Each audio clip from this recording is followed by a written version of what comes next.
everyone said, oh, you're just fine. You're getting older. It's just stress. But really, you know something's wrong.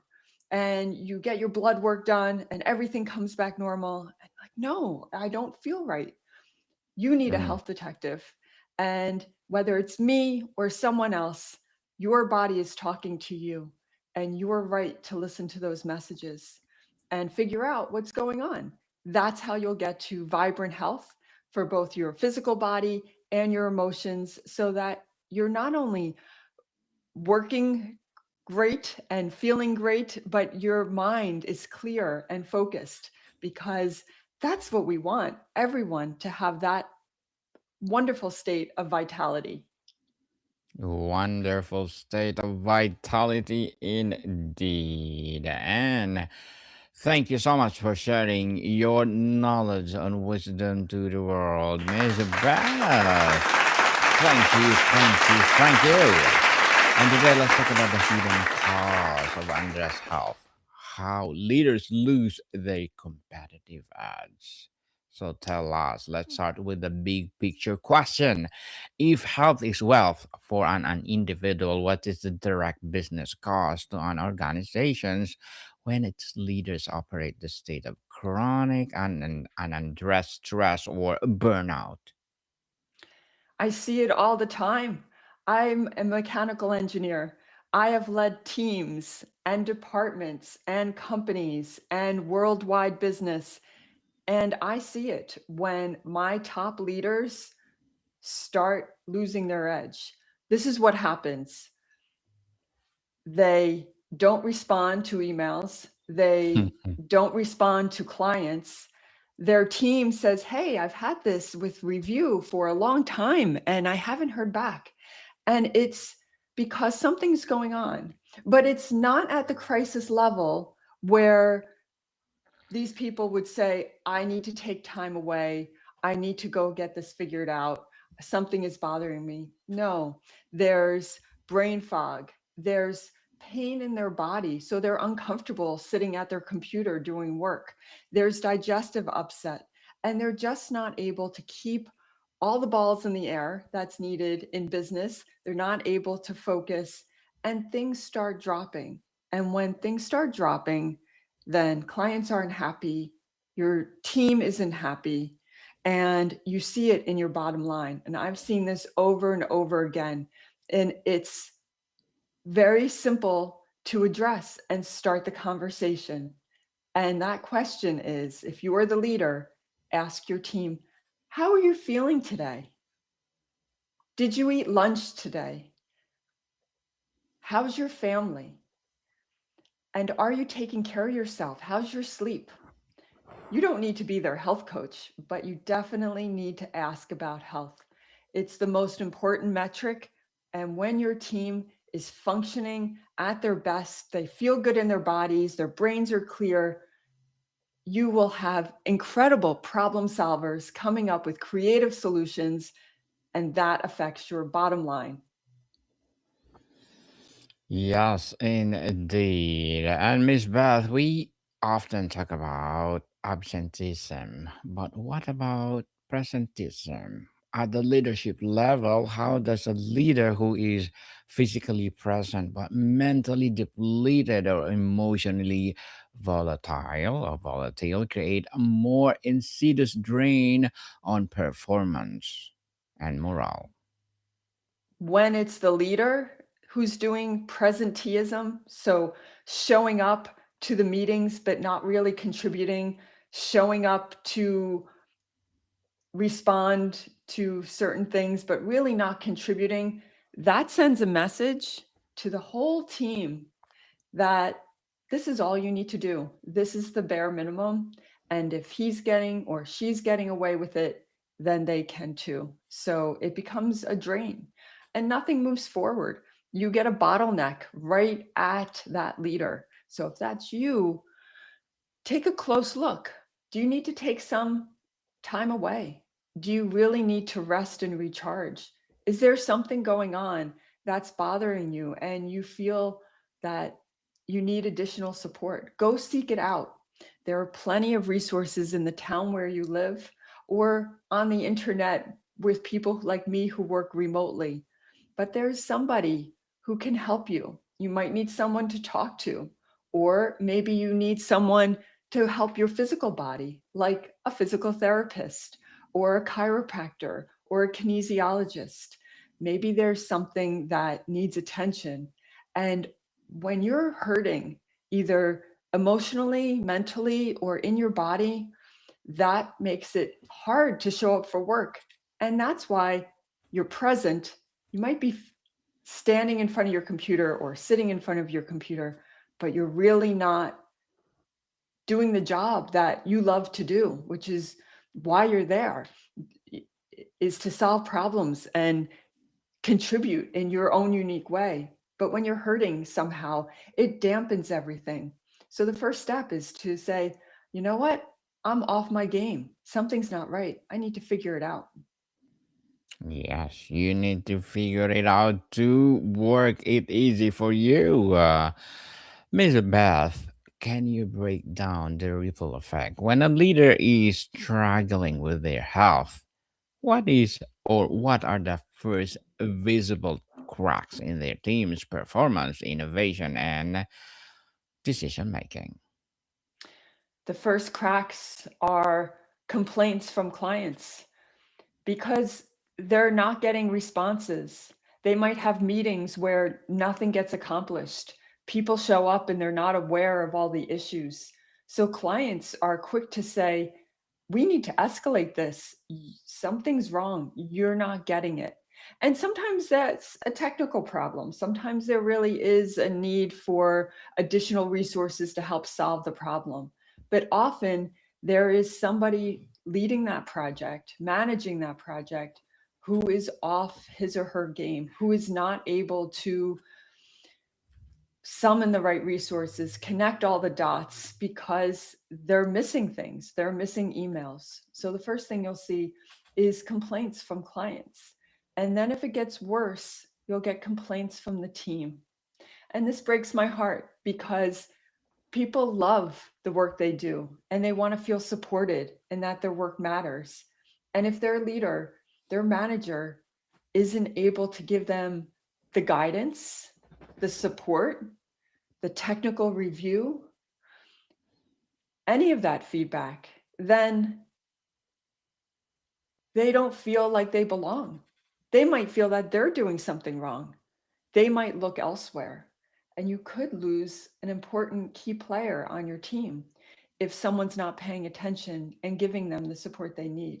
So the first is clients complain. Second is the team members might complain, or they might just decide that something's not right and they might look elsewhere. Yes, find another job for Mm. sure. And Miss Beth, how do you respond to a leader who says, I can't afford to slow down or focus on myself? The business needs me 24/7. What's the flawed logic in the statement from a competitive standpoint? You just need to look at the numbers of the delays and the cost of that delay. There's a real mathematical calculation that they can take to figure out, well, what's costing them their 50% or 30% performance over the last few months or last year, or sometimes even longer. There's a cost to that. So think about, well, what is the cost if you continue on this path? It's going to get worse. And the best thing to do is get support. There's often support through your company of some kind to look into mental health support. There's usually employee assistance programs. So there's many things you can do within the workplace, but separately, you can have a lot of resources yourself within the health system in the country you live in, and also the ability for you to utilize people that you know who can help you. So there's a cost to taking time to find these resources and use them. But I would say that the cost is much, much greater to do nothing and continue on the path, because in business, we are always looking at financial performance, and it will come up if you keep pushing through. And that's the worst situation, is when you're in pain. Either maybe your back is hurting, or maybe you haven't been able to take care of some digestive troubles that are always making you feel uncomfortable.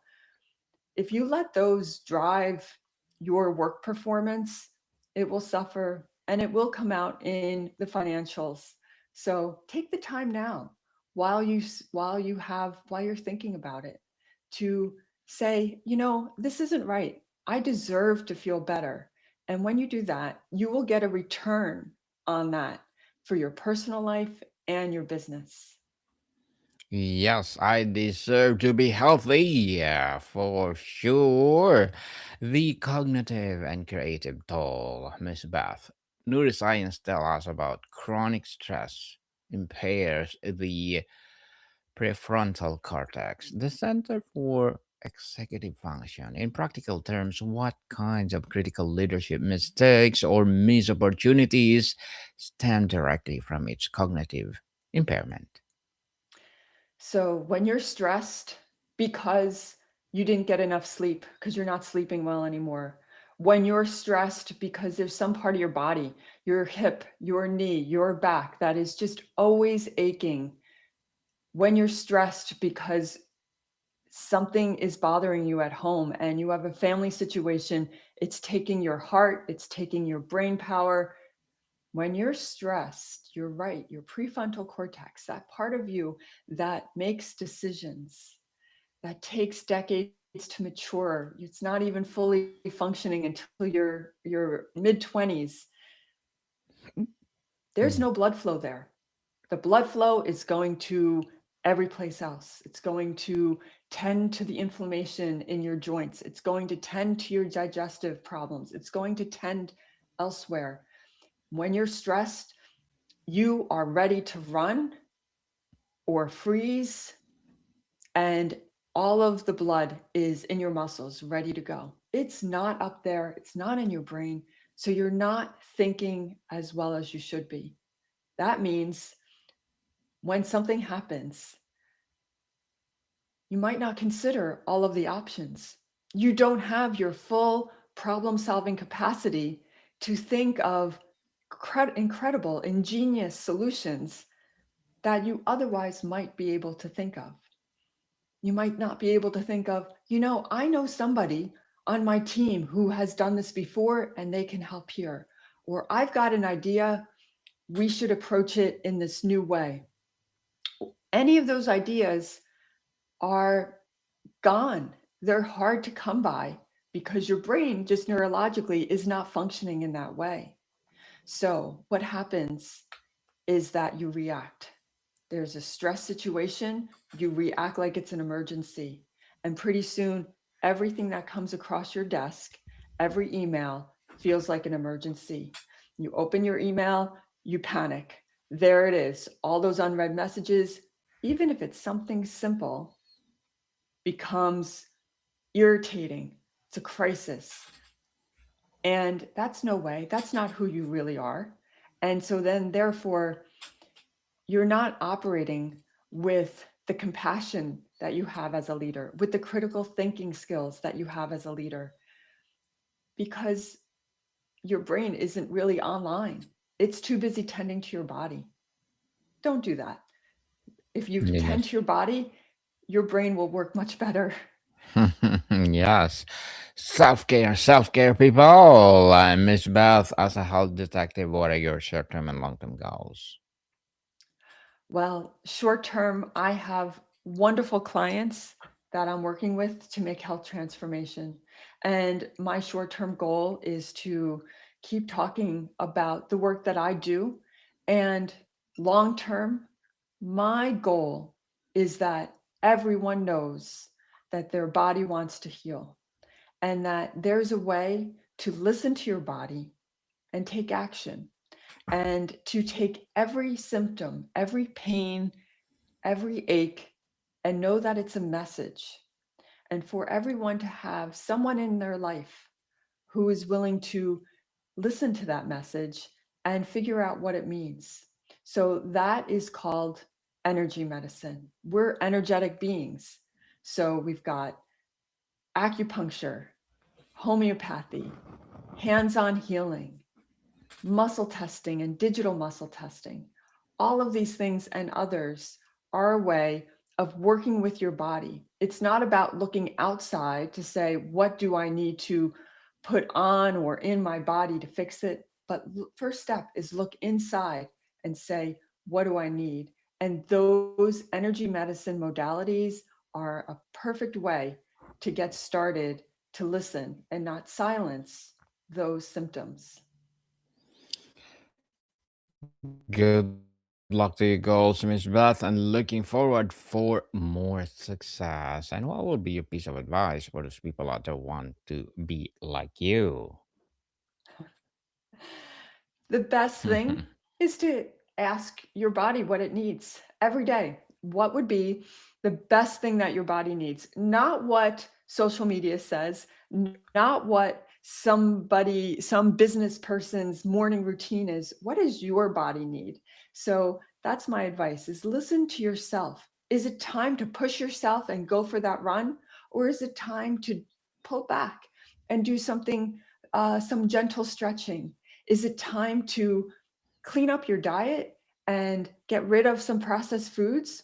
Maybe today's the day you do that.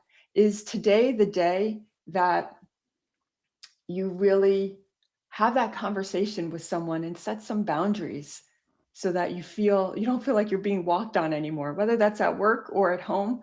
All of those things matter. So that's what you can do today.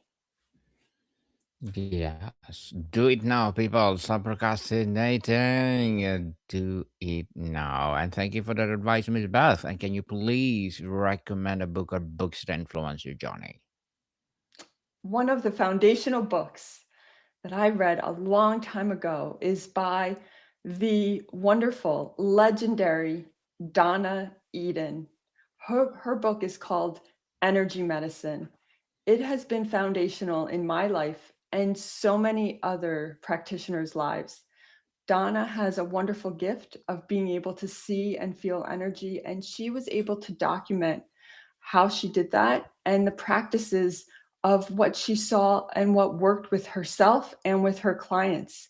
And from those practices, they it turned into a wonderful teaching institute. There are a number of YouTube videos, and she's just so sparkly and full of life that she made me understand that our bodies want to heal. And everything that's physical starts first as energy. We're electromagnetic, and we can start by changing how our health is ourselves or with a practitioner who knows any one of these multiple energy medicine modalities. So Donna Eden's book, Energy Medicine, is something I highly recommend. Yes, and thank you for that recommended book, Miss Beth. And tell us, if you had to make a 30-second pitch to a board directors on why executive health is the most important competitive lever to pull, what would you say? Executive health means more creativity, more problem solving, and more return on investment in every area of the business. When people are functioning, their whole body feels good, operates well, brains are working, emotions are on par with standards for executive emotional intelligence, then clients are happy, team is happy, shareholders are happy, and the public is happy with what they see in the leadership. It is something that should be number one because the quality of your business is dependent on the quality of your team, and your team only works at the level of their health. So, both their physical and emotional health, that is imperative to get right and invest in. So many ways to invest in it, but when that's right, things work like a charm. Yes, like a charm indeed. And Miss Beth, before we wrap up our discussion for today, I'm inviting you to please do listen to my other podcast, people, my other podcast, because my abstract essay is already in fifth season, abstract poetry in second season, and my book 101 review in fifth season too. Comedy 101 in third season, and my food 101 in fifth season as well. Geography 101, love letters, movie 101 review, music 101 our fourth season, science 101, sex 101 second season, and my baby podcast law 101, mental health 101, and Bible verses 101. Please listen to them wherever you listen your podcast. So Miss Beth, finally looking forward is the next frontier of competitive advantage, not just in strategy or technology, but in the systemic cultivation of resilient, healthy leaders. I yes, that I definitely want more resilient, healthy leaders. That is exactly what we're working towards. Definitely. And can you tell more about, your symptoms mean something that phrase on your website? Yes, your yes, your body is definitely talking to you. So if you want to find out my insights on what's going on with your body, click the button at yourhealthwithbeth.com and take my free quiz. You'll get insights by email and access to my private podcast with practical action steps you can take. Yes, click the button, people, and let's connect with Miss Beth and let's see what's happening to your health. Because, as they said, health is wealth. So, Miss Beth, can you please invite our listeners to support your podcast, your advocacy, or whatever projects that you're doing right now? Absolutely. The best way to support the work of healing your body is to go to yourhealthwithbeth.com. Yes, people, let's support Miss Beth Mielbrecht because if you support her, more and more empowering health tips will rise, or health advocacy will rise. So, Miss Beth, thank you so much for your time. Thank you. Monica, people, see you soon.